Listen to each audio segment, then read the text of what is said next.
Hello everyone. Today I'm going to do a short video on a simplified approach to applying for federal positions. So let's get into it. Before you jump in and blindly search, you want to create a profile if you don't already have an established profile. The profiles need to be accurate and completed with emails that you actually use. No dummy accounts for this job search engine. The site will ask you to authenticate your contact information to ensure that it's actually you every time you sign in. Complete each field with accurate and current information. The site will ask you for your social security number. It is important to put the correct number because this is your only chance to enter it during the create the profile process. Here, it's very important to identify if you have had prior federal service or military service, if you are a spouse and or a family member of a military member and or veteran, living and or deceased. Once you reach the congratulations screen, you're technically done with your profile, but there's a little bit more that you should do in order to make your profile truly complete. Click on the Complete Your Profile button, and it'll take you to where you can fill out your demographics, confirm your citizenship, hiring path, experience, education, language, organizations, references, etc. Put as much detail that applies to you here in these fields. Okay, let's go back and talk about hiring paths. Very important. If you have never had federal service and you mark that, then your hiring path is going to be typically the first one, which I refer to as the blue people, that very first icon, which states U.S. citizens. And as you can see, there are various ways that you can apply to federal positions. You just have to read through each hiring path and see what is applicable to you and mark it and ensure that you upload supporting documentation to match that indication. An item of note at this point is to actually click on only what is applicable to you. Once you click on that, that will move above the line that says you do not belong to the following groups and leave those groups remaining which are not applicable to you. Okay, y'all still with me? We get into the job search. Just have to get this profile complete. Okay, so go back and make sure you put in all of your federal, if any, and non-federal and military experience. You can upload up to 5 resumes. Some individuals have a vast amount of experience and they like to create what might be called target resumes for specific positions they're trying to obtain. It's not a requirement, just an option in case you have underwater basket weaving experience and pole dancing experience and you want to keep those resumes separate for targeted positions. Okay, going back to the military service, I cannot stress the importance of indicating this accurately. If you have it or have the eligibility by association, then please add that information, add the supporting documentation, as there are jobs out there that are exclusive to you that gives you first preference and expands the number of opportunities specifically available to you. There's an in-app link that will provide definitions about each qualification if you have further questions. Ensure that you document all completed education history. There will be a separate place for you to upload transcripts and other professional credentials, but you detail it here in this section. Additional languages that you speak, organizations that you're a part of, references, why not? Add it all in here. Let your profile, which can be searchable or non-searchable, show the entirety of you. Under the Documents tab, you have a sub-tab where you can upload up to 5 different resumes. You're not required to, but you may if you desire. So your resume, it's not discussed in detail in this video, but you have a whole gang of options, especially AI options, that can create a resume for you based on what you tell it to create.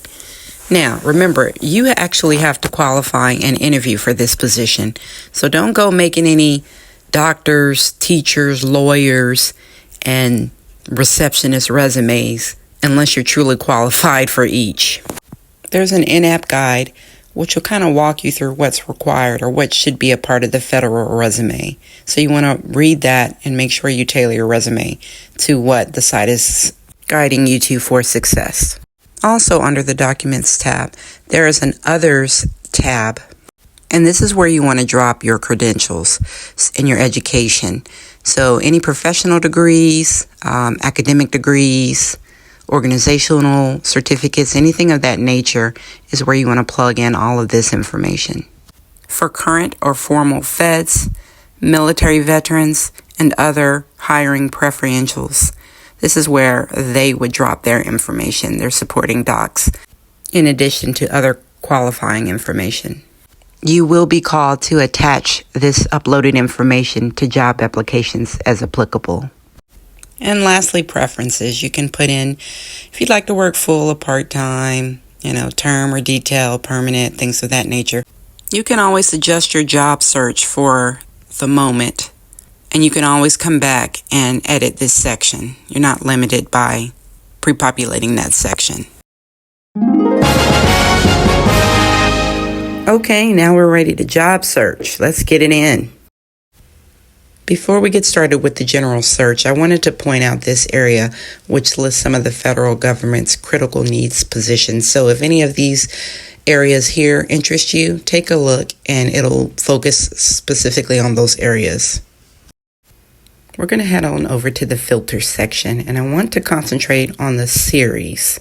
The job series are basically all of the federal position job titles categorized under a series number.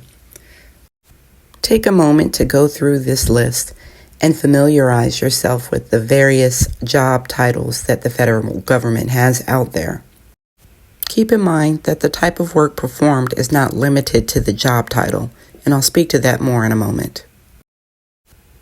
As you can see, we have a lot of areas that you can consider depending upon your experience, that you want to make sure that you don't limit your job search to just one series number.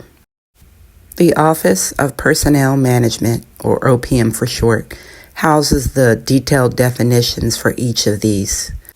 I work in human resources, so we're going to pick on that today. So as you can see, the primary series for human resources is O200, and the subsets are as follows. Let's take a quick look at OPM's occupational series definition, guide, or listing.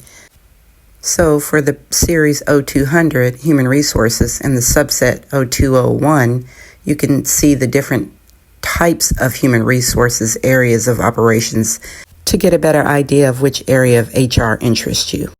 Okay, let's go back to the basic search. So if you type in human resources and you search that away, it'll kick out everything that has a keyword of human resources in it.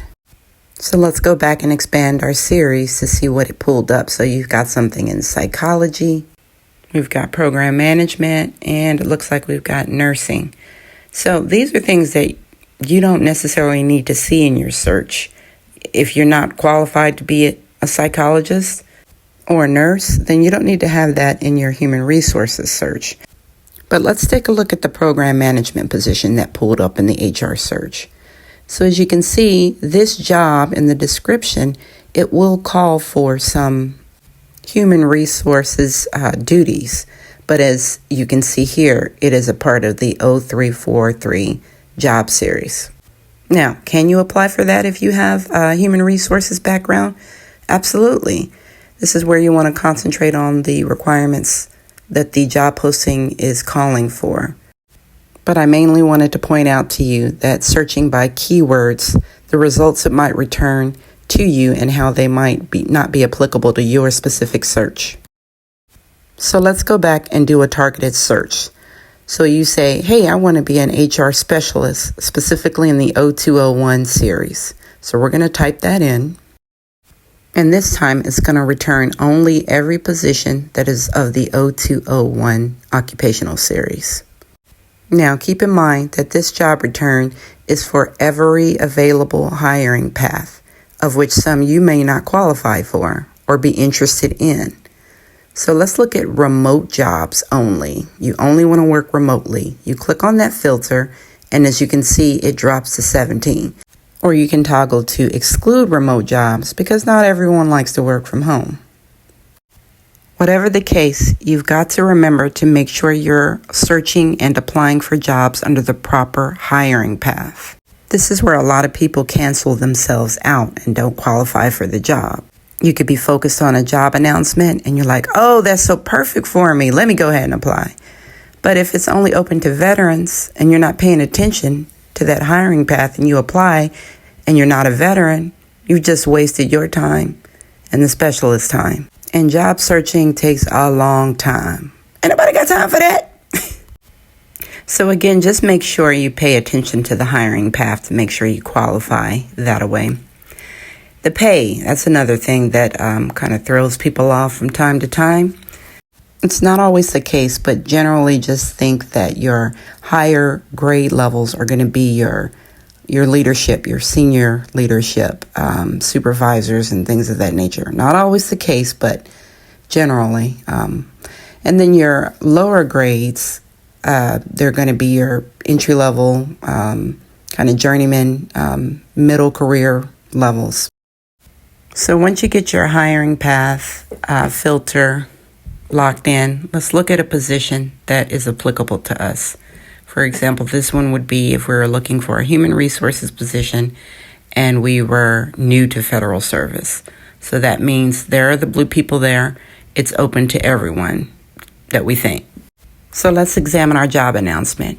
When you see this yellow box over here and the little red clock next to the dates, that means you need to hurry up and move on this announcement because they're trying to close it out after a certain number of submissions come in. In this case, it's 100 applications. Whether those people qualify or not, once the application submission hits 100, it's cut off.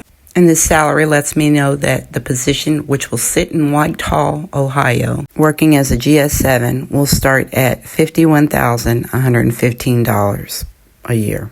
Now, if you're new to federal service, some agencies will, in some cases, negotiate the starting salary, but that's a whole separate video, which I'm not going to cover here. Now, let's go back to something I deliberately missed in the top of the job announcement. This position, while open to the public, is really targeted towards recent graduates.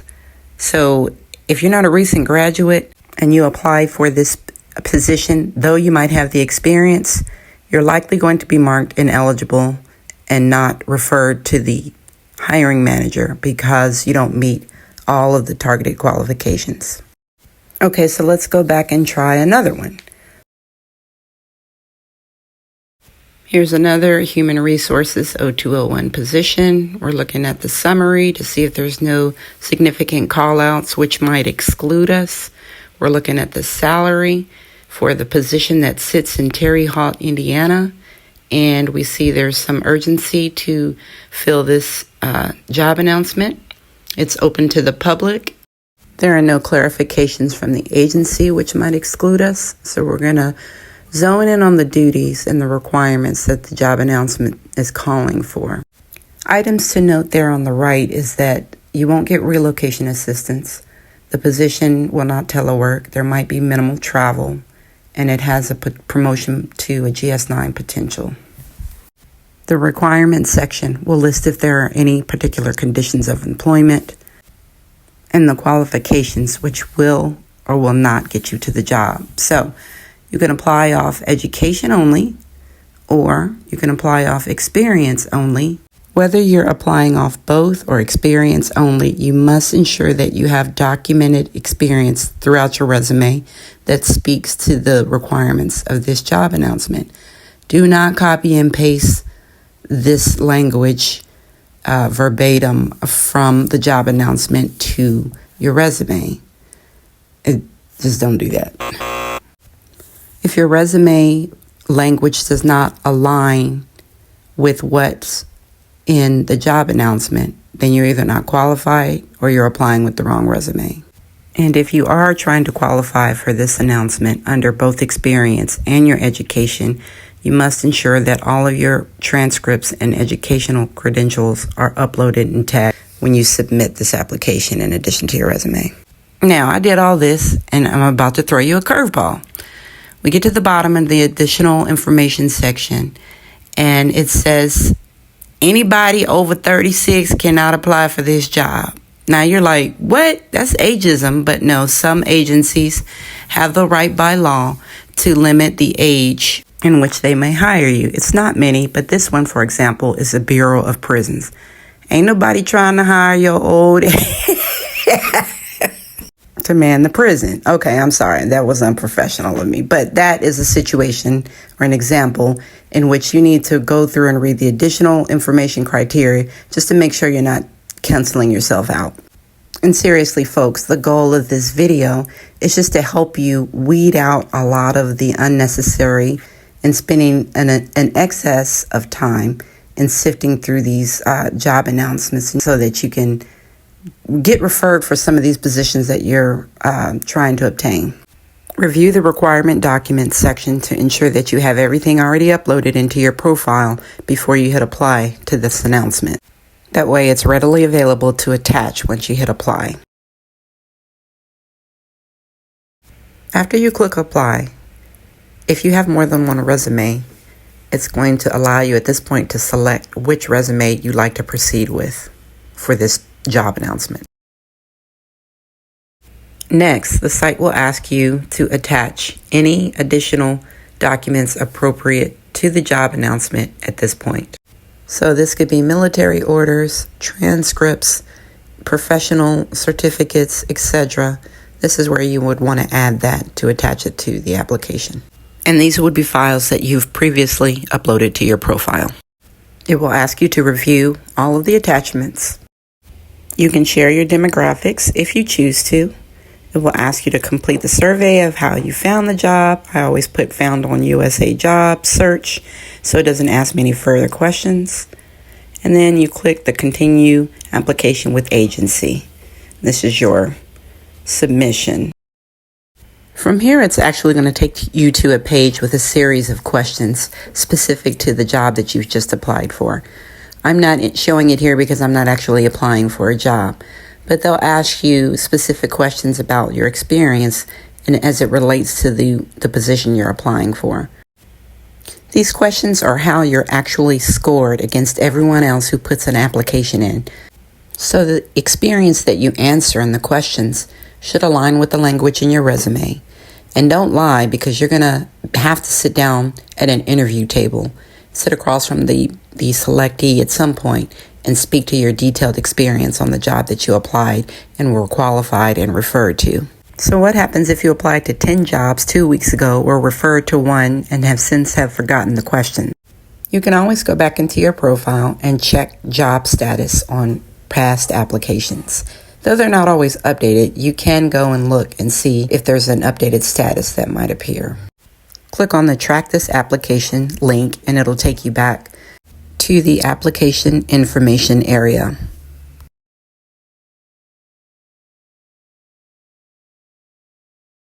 And here you want to hit the View Print Application link. And this will give you those series of questions that I spoke about earlier that you were asked at the time of your application submission. So if you have an interview and you forget, you can print these out in preparation for your interview. Of course, the series of questions will be different for each job announcement. So let's talk money. Money. Federal salaries are, of course, public information, and there are different schedules to which one might be paid from, but we'll look at the general schedule, which is the most common. So let's look at the 2024 schedule. You will have your base schedule and then your locality schedule. The base schedule is obviously the base for everyone, and the locality differs depending upon where you actually live and work at. Remote workers are paid where they sit physically. So if I live in Kansas, but I report to an agency that is out of Washington, D.C., because I sit and work remotely from Kansas, that is the pay scale that I will be paid against. So let's look at one of the higher locality schedules. We're going to look at Seattle, Tacoma. As you might know, it's very expensive to live out there. So you have your GS7, Step 1, which is where you'll normally start out if you're new to federal service. At the Step 1, not necessarily the GS7. The salary is about $54,000 a year. Let's go over and see what Washington, D.C. area is talking about for a GS7. Also about the same, 55,000 starting at a step 1. And let's try New York. Rochester. Let's see what's going on over there.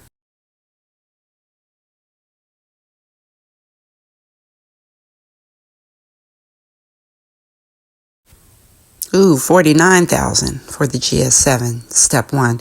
Okay, so I guess it's not as costly to live out there in Rochester. I'm not familiar with that area of New York. Comment in the section below if you disagree. Okay, let's go on to another area.